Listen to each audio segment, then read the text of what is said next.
Who are the best professional athletes in the Dallas area? On today's show, I am ranking the top 10 major four sports athletes in the Dallas area. Where do the Rangers stack up, and how good are these guys? All that and more on this episode of Locked On Rangers. Let's get into it. You are Locked On Rangers, your daily Texas Rangers podcast. Part of the Locked On Podcast Network, your team every day.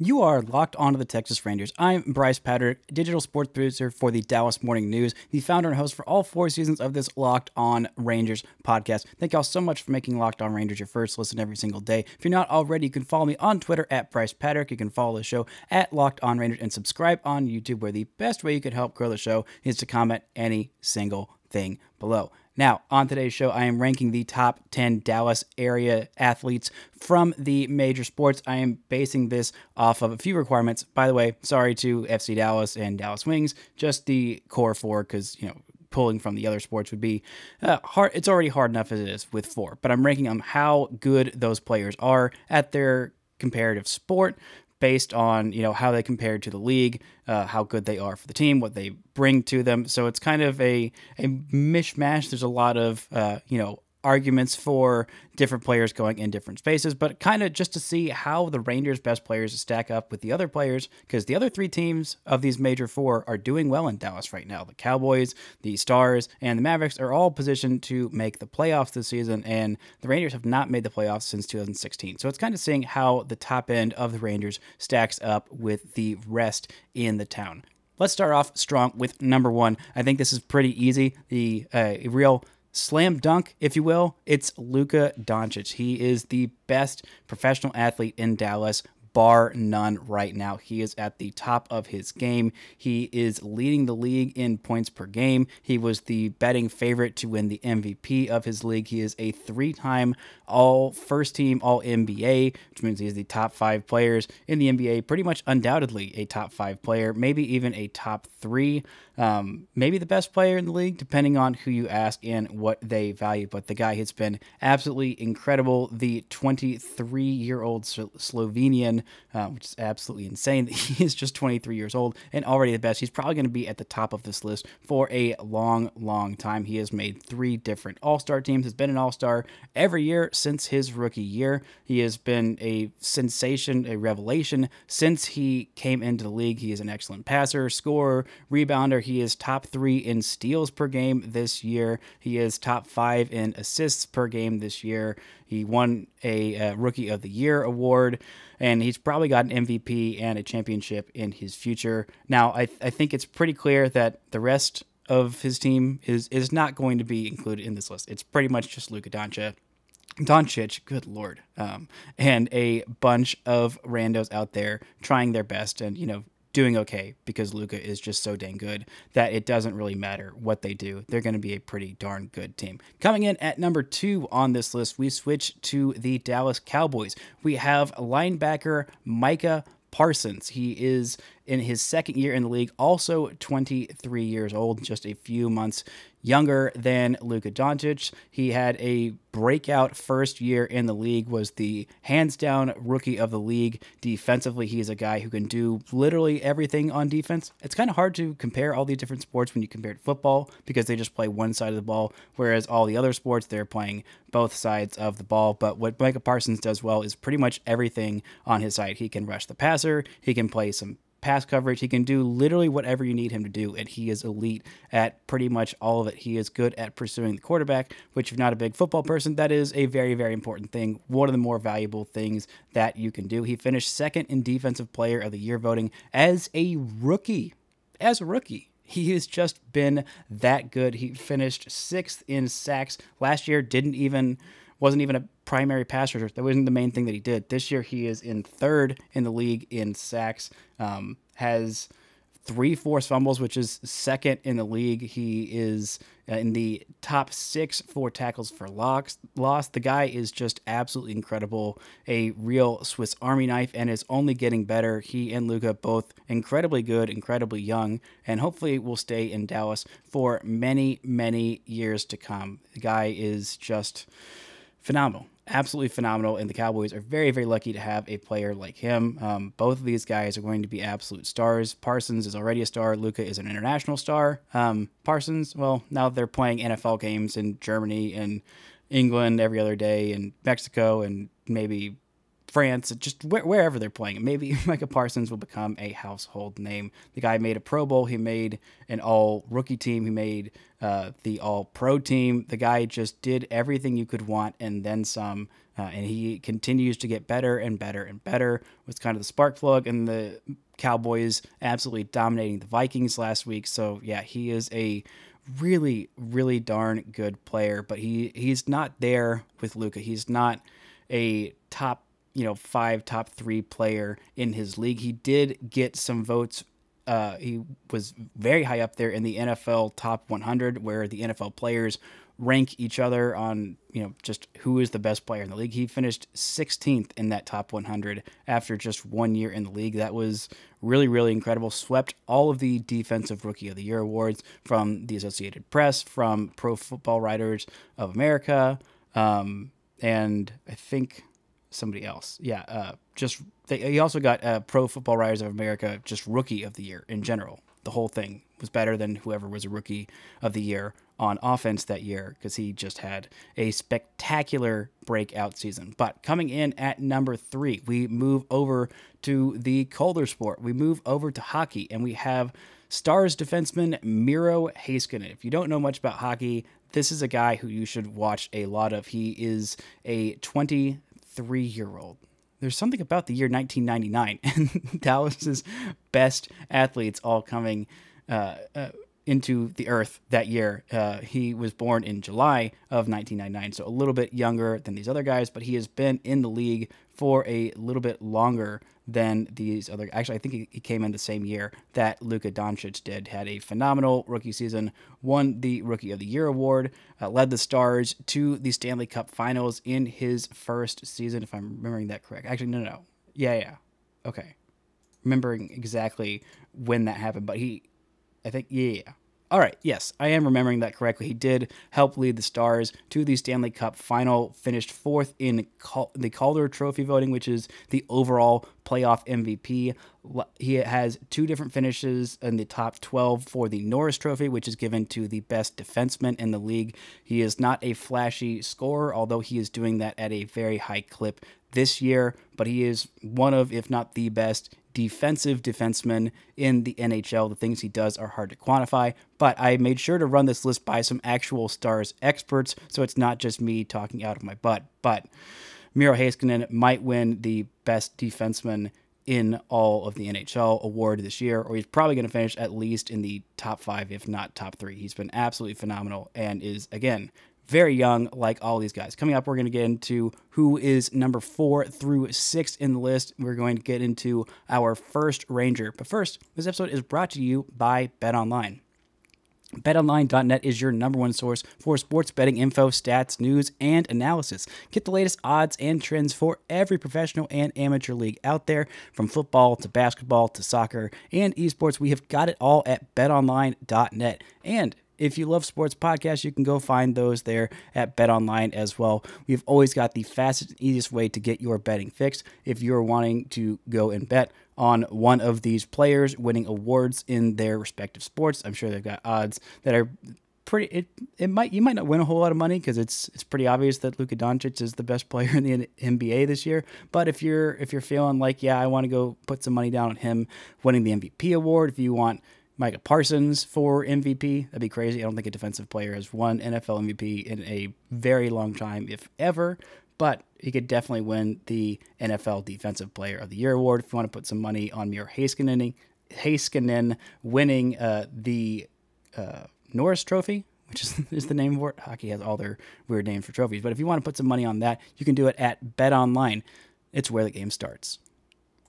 Now, coming in at number 4, we are staying on the ice. I think right now the Stars are probably the best team if you're comparing all 4 in the places where they are. The Cowboys are kind of close. Mavs, well, they have Luka, and in basketball, having one all-time great player is enough usually to propel you to being good, but they do some other stuff that's weird. But we are staying on the ice with Jason Robertson. He, again, is also 23 years old. He is a left winger, and he is listed at 6'3", 200 pounds. He made the all-rookie team in 2021. As a 21-year-old, he is 23 years old, like all these other guys.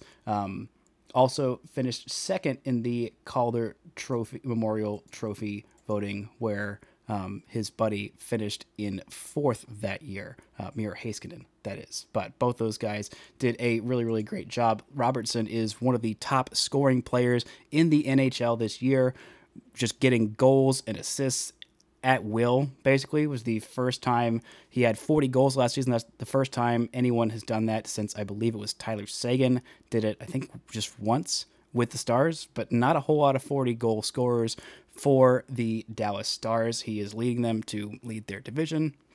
I think they are the best team in the West right now, and they might not have the best record, but right now he has the most game-winning goals this year. He had the most game-winning goals last year. He has the most even-strength goals, so not on the power play, the not easiest way to score goals. He's 3rd overall in goals, and I believe, let's see, he is in the top 3 for points as well this year. That counts goals and assists for those of you who don't follow hockey. The guy is very young and just signed a deal to stay in Dallas for next, I think, 3-4 years. He's going to be here for a while, and the guy is just getting better. Again, another young star talent in Dallas. Not to make the pun, but definitely to make the pun. He has an outside shot at winning MVP this year. He is really dang good, and I think he deserves to be ranked as the 4th best Dallas professional athlete. Coming in at number 5, we are going back to the gridiron. We have Cowboys quarterback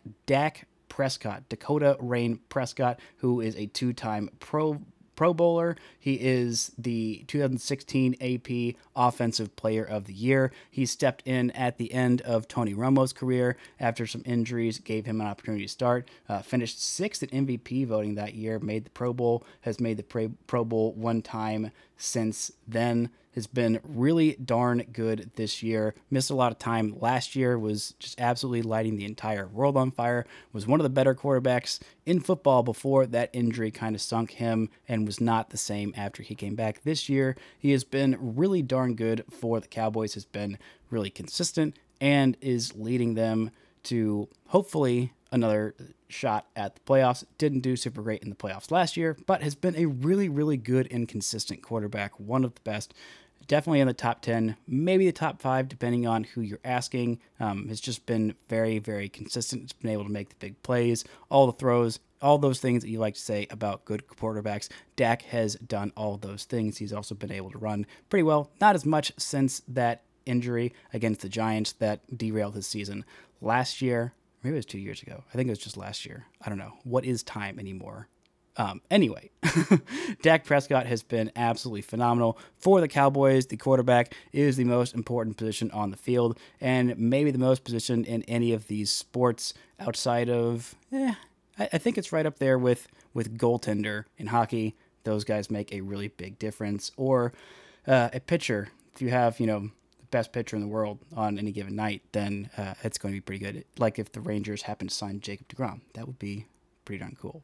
But Dak Prescott, I think, definitely deserves to be in the top 5 players in Dallas professional sports. Coming in at number 6, we finally have our first Ranger. I put Corey Seager here. I think overall he is the best player on this Rangers team. Yes, he had a bit of a down year last year, but still set a career high with 33 home runs. I think the shift being banned kind of generally changes my thoughts on him, but for his career, he has been absolutely fantastic. He has won a World Series. He's won a championship. I don't think, unless my mind is forgetting somebody, there's not really anybody, well, there's nobody in this top 10 that has won a championship at the highest professional level. The closest is Luka Doncic, who won a EuroLeague final, EuroLeague final, and also Eurobasket final as well. Two different things, a club trophy and then a trophy with his country. But Corey Seager has won a World Series, was the MVP of that World Series, was a 2-time Silver Slugger, was the Rookie of the Year, a 3-time All-Star, an NLCS MVP that happened again in the Rangers building before he was a Texas Ranger. But absolutely phenomenal shortstop, probably one of the top 5 shortstops in all of baseball, which is one of the most important positions in all of baseball. I think he's due for a bounce back year, has a career OPS of 850 and 137 career home runs, averages 28 home runs per 162 games, which is just phenomenal, absolutely phenomenal for a shortstop. I think he definitely deserves to be here in this ranking. I think if we're looking at it rationally, at this point, he is the best Rangers player, hoping that he performs like it. I think Marcus Semien definitely outperformed him overall last year. Offensively, he got outperformed by Nathaniel Lowe, but I think if you look overall at what he did, his defense improved. I think he was about average defensively at shortstop. It's fine. He's not going to win any Gold Gloves, but when you're providing that kind of pop, which again, hopefully will provide a little bit more of next year with the banning of the shift, I think that he definitely deserves to be here and could move up past old Dakota Rain Prescott into the top 5 Dallas pro athletes. Take a quick break. When we come back, we're going to look at a few more Rangers and a couple more Cowboys. But first, this word from our sponsors. Now, coming in at number 7, we go back to the gridiron. A little bit of a hard guy to judge where he ranks. I talked to our Locked On Cowboys host. Go check out their podcast. They have a great show. By the way, all the shows in the market are fantastic. Locked On Mavs, Locked On Cowboys, Locked On Stars with Dane is fantastic. All of these shows, go check them out if you are into the other sports and like hearing about teams that are doing better than the Rangers. There are those in the Dallas area, and if you're a fan of them, go check out their shows. But this next guy is Cowboys right guard, offensive lineman Zack Martin. He is 32 years old. He has made the Pro Bowl 7 times, which all-star team for those of you who don't follow football. He is a 5-time All-Pro. He made the Hall of Fame All-2010s team.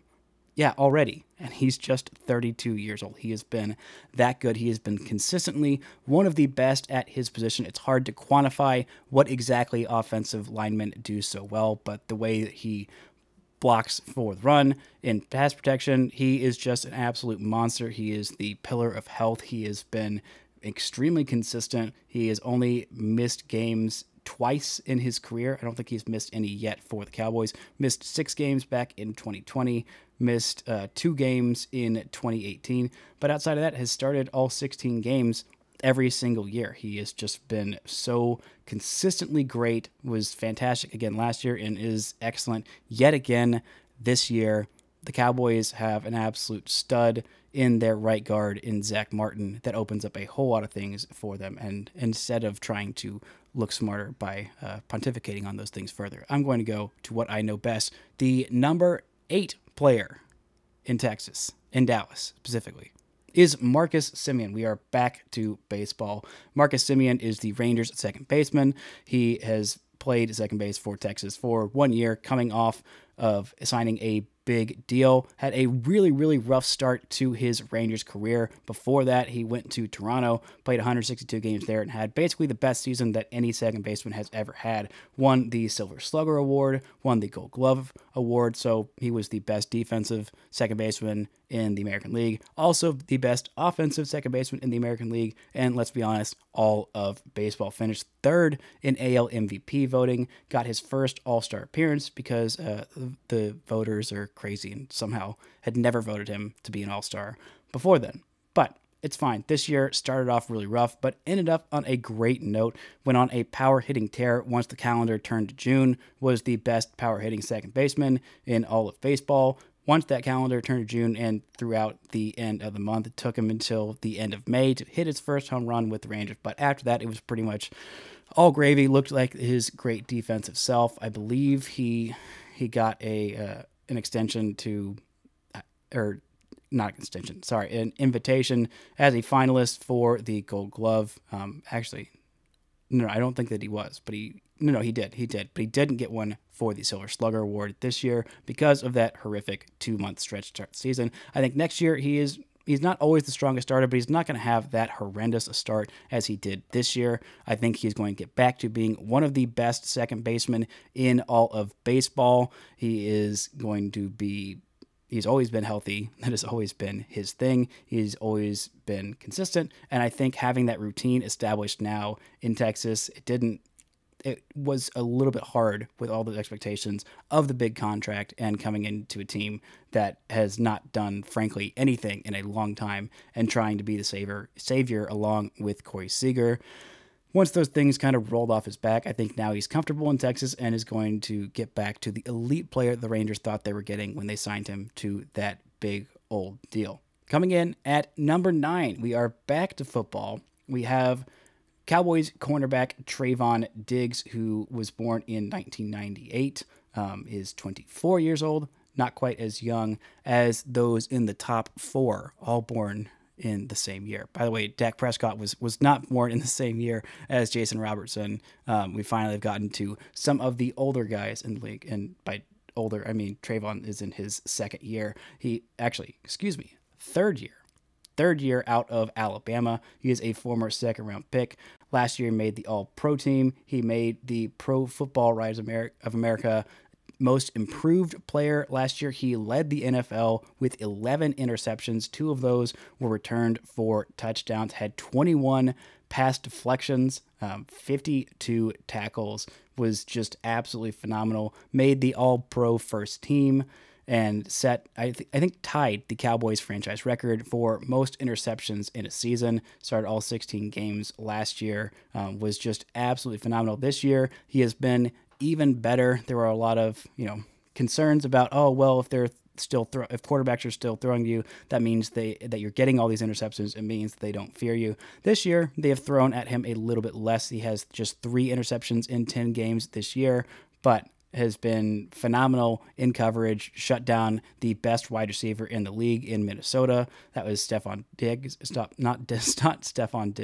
Jefferson, on Sunday. Was absolutely phenomenal. Pretty much took him from the jump and said, no, I'm taking this guy out. He is not going to beat us like he beat one of the best teams in the NFL the week before.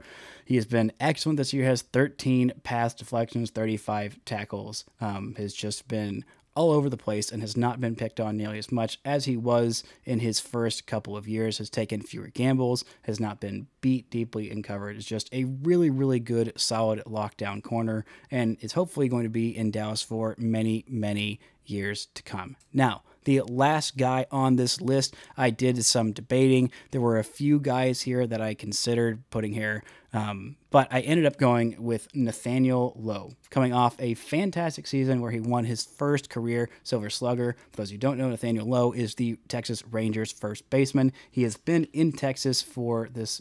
He will be heading into his 3rd year. He has had 2 years under his belt. Was fine, all right, okay, decent.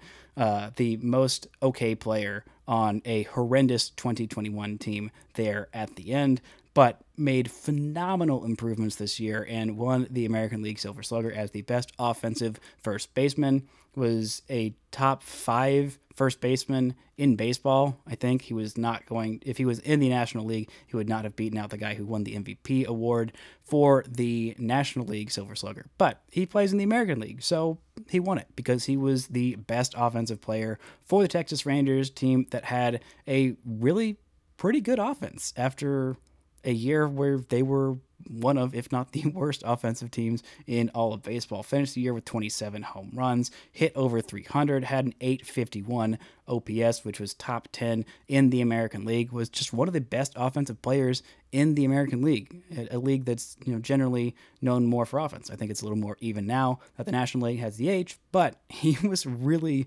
really good offensively. Obviously, there are some defensive limitations, was one of the worst, if not the worst, defensive first baseman, but at first base, you're not really worried about that. You're mostly there to hit, and to hit a lot, and he did that. He hit against righties, he hit against lefties, he hit at home, he hit on the road, he hit late in games, he hit early in games, he hit all the freaking time. And he really, really caught fire in the month of August, where I still think that he should have won American League Player of the Month award.